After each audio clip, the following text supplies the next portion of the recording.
कि हम अपने घर के काम काज में लगे हैं, तो काम काज करते हुए भी हमारा मन भगवान में हम लगा के रख सकते हैं। ऐसा नहीं है कि हम लोग कहें कि अरे महाराज जी हम क्या करें, हम तो गृहस्थी में फंसे हैं। अरे गृहस्थी में रह के भी भजन हो सकता है कि नहीं? विभीषण जी में लंका में रह के भजन किया, श्री प्रहलाद जी ने राक्षसों में रह के भजन किया, मीरा जी के सामने कितने विरोध थे, नरसिंह जी को लोगों ने कितना परेशान किया, फिर भी इन भक्तों ने अपनी भक्ति छोड़ी। उतनी इनकी भक्ति और प्रबल और मजबूत होती चली गई। यदि हमारे अंदर वह प्रबल भाव है तो परिस्थितियां हमें डिगा नहीं सकती, और जिनके अंदर वह भाव नहीं है उन्हें तो बस बहाने चाहिए। अरे महाराज जी आज ठंड बहुत है, आज गर्मी बहुत है, आज थोड़ा शरीर ठीक नहीं है, आज थोड़ा सर में दर्द हो रहा है, आज थोड़ा लेट सो पाए थे, तो रोज कोई ना कोई बहाना। क्यों? क्योंकि हमारी रुचि नहीं है, और रुचि हो जाएगी तो बहाने नहीं होंगे, चाहे जैसी परिस्थिति हो। ऐसे भी साधक हमने देखे हैं कि बेटी की शादी है, बारात आने का समय हो रहा है, और बारात दरवाजे पे लगने वाली है, और उनके संध्या पूजन का समय हो गया, वो संध्या करने बैठे, पूजा करने बैठे। लोग कह रहे हैं अरे बारात आ रही है, आप तैयार होइए। आप बोले नहीं, पहले नियम हमारा पूरा करेंगे, नियम का समय हो गया। तो जिनको अपना नियम प्रिय है, भगवत भक्ति प्रिय है, भजन प्रिय है, वो किसी भी परिस्थिति में भजन कर लेंगे। और जिनको नहीं करना है उनको चाहे जितनी बढ़िया जगह ले जाके बिठा दो, वो बद्रीनाथ में भी चले जाएंगे तो वहां भी देखेंगे कितने बढ़िया पर्वत है, यहाँ ये ऐसा है, यहाँ ऐसा झरना है, वही सब देखेंगे, भजन नहीं होगा। एक आदमी समुद्र किनारे टहल रहा था, बड़ी देर से इधर से उधर, उधर से इधर, कुछ परेशान दिख रहा था। तो किसी ने पूछा क्या हो गया, कुछ गुम गया, खो गया, क्या ढूंढ रहे हो, किसी की प्रतीक्षा कर रहे हो?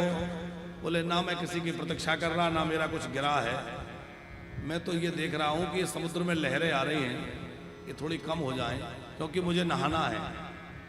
तो नहाने के लिए आया हूं, पर ये लहरों के कारण मैं नहा नहीं पा रहा हूं, तो ये लहरें बंद हो तो मैं गोता लगाऊं।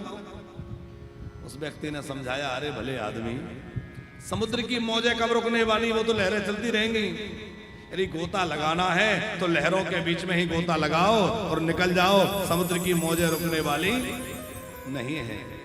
इसीलिए एक सूफी संत ने कहा है, गैर मुमकिन है कि ये जमाना अपनी मस्ती छोड़ दे, गैर मुमकिन है कि ये जमाना अपनी मस्ती छोड़ दे, इसीलिए ये दिल तू ये बेकार बस्ती छोड़ दे।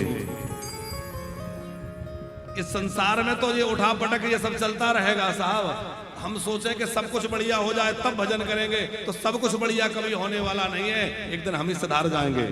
तो बोले भले ही लहरें उठती रहें, गोता लगा लो, अनुकूलता प्रतिकूलता के उतार चढ़ाव जीवन में बने रहे, पर हम भजन में लगे रहे, हमारा मन भगवान में लगे रहे। कैसे? बोले जैसे नागर को मन गागर में।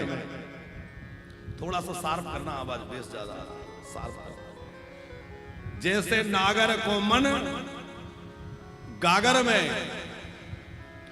आपने पहले समय में देखा होगा कि माताएं कुएं से जल भरने जाती थी। आपने देखा है भैया?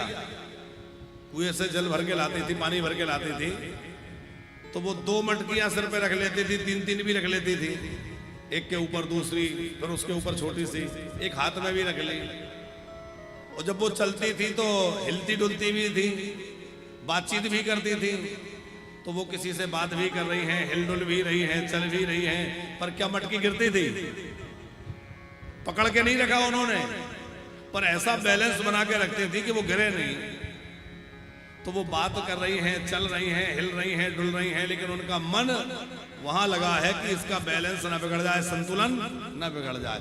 उसी प्रकार आप संसार में रहिए, सब करिए, व्यवहार करिए, लेकिन जैसे नागर को मन गागर में, वैसे भक्त का मन अपने भक्ति में लगा रहना चाहिए। सब कुछ करते हुए भी मन भगवान में लगा रहे।